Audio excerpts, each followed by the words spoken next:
परमेश्वर की पूजा अपने कर्म से करनी चाहिए। हमारा प्रत्येक कर्म भगवान को समर्पित हो। कर्म करने से पहले ये सोचो कि क्या मेरा ये कर्म भगवान को प्रसन्न करेगा। किसी की निंदा अथवा हिंसा से परमात्मा खुश होंगे। हमारे ऋषियों व संतों ने बड़ी संवेदनशीलता के साथ बड़ी गहराई से अच्छे कर्मों पर चिंतन किया है। उनके अनुसार पुण्य कर्म और पाप कर्म की हमारी जो समझ है, इसमें हिंसा करना पाप है, झूठ बोलना पाप है, बेईमानी करना पाप है। अरे पापों की जो सूची है उसमें हमारे ऋषि मुनियों ने पर्यावरण का भी ख्याल रखा है। इसलिए पाप की सूची में अकारण वृक्ष काटने को भी पाप माना गया है। तो देखिए ये कितनी संवेदनशील विचारशीलता है। विचारशील संवेदना और विचारहीन संवेदना में भेद है। विचारशील संवेदना करुणा पैदा करती है, पर विचारहीन संवेदना किसी काम की नहीं। मनुष्य के हृदय परिवर्तन के लिए विचारशीलता और संवेदनशीलता दोनों का समन्वय जीवन में होना चाहिए। दोनों का समन्वय करके जो कर्म करेंगे वह सामने वाले के हृदय को छू लेगा, उसके जीवन को बदल डालेगा। मनुष्य का विकास तभी संभव है जब उसकी विचारशीलता संवेदनशीलता पर टिकी हो। इसलिए दिल और दिमाग दोनों की आवश्यकता है, लेकिन दोनों में संतुलन होना चाहिए।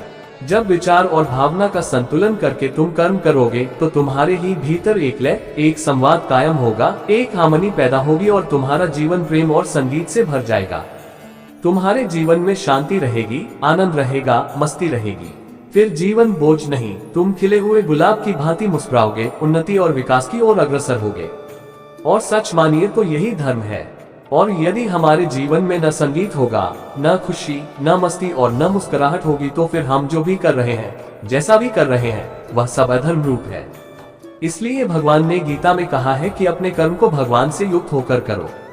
तदर्थ कर्म परमात्मा को निमित्त बनाकर भगवान से युक्त होकर करो। पहले विचार करो कि मेरे इस कर्म से भगवान प्रसन्न होंगे क्या।